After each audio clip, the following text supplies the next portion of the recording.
Pagpapatupad ng batas kaugnay sa isang kasong kriminal na isinampa ng US Department of Justice noon pang taong 2020 ang dahilan kung kaya't inaresto si Venezuelan President Nicolas Maduro at asawa nito. Ito ang naging katwiran ng Estados Unidos sa emergency meeting ng United Nations Security Council. Ilang lider ng mga bansa ang nag-akusa sa Washington ng agresyon laban sa Caracas. Si Anjo Milano para sa report. Walang giyera laban sa Venezuela o sa mga mamamayan nito. Pagtiyak ni US Ambassador to the UN Mike Waltz sa UN Security Council na nababahala sa naganap na pag-aresto ng Washington kay Venezuelan President Nicolas Maduro. As Secretary Rubio has said, there is no war against Venezuela or its people. We are not occupying a country. This was a law enforcement operation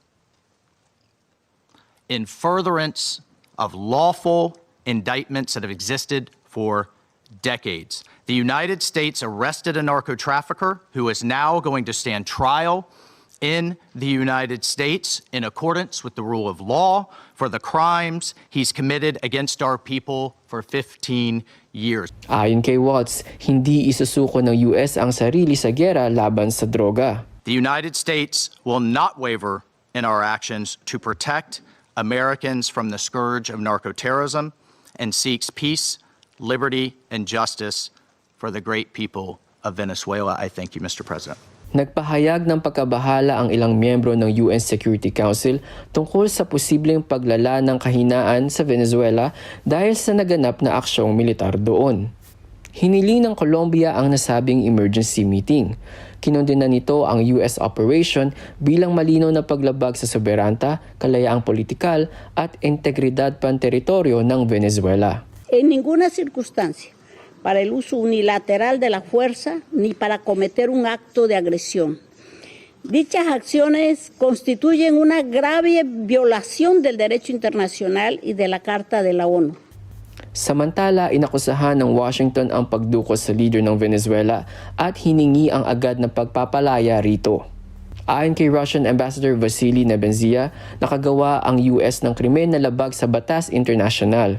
Для преступления, цинично совершенного Соединенными Штатами в Каракасе, нет и не может быть никаких оправданий. Решительно осуждаем акт вооруженной агрессии Соединенных Штатов против Венесуэлы в нарушении всех международно-правовых норм. В связи с подтвержденными сведениями о нахождении похищенного президента Венесуэлы Николаса Мадуро и его супруги в США, а с сегодняшнего дня, как мы знаем, в Нью-Йорке, призываем американское руководство немедленно освободить законно избранного президента независимого государства и его супругу. Поэтому невнятное бормотание и попытки уйти от принципиальных оценок со стороны тех, кто в иных ситуациях с пеной у рта требовал от других соблюдения устава ООН, сегодня выглядит особенно лицемерным и неуместным.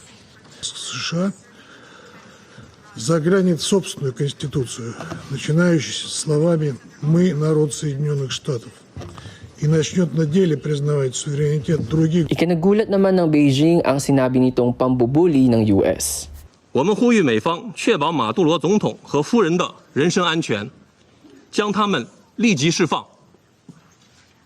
我们支持安理会履行维护国际和平与安全的首要责任，支持联合国秘书长、地区国家和组织一切有助于推动对话和局势降级的努力。 Anjo Milano para sa mata ng Agila International, trusted, connected, on point.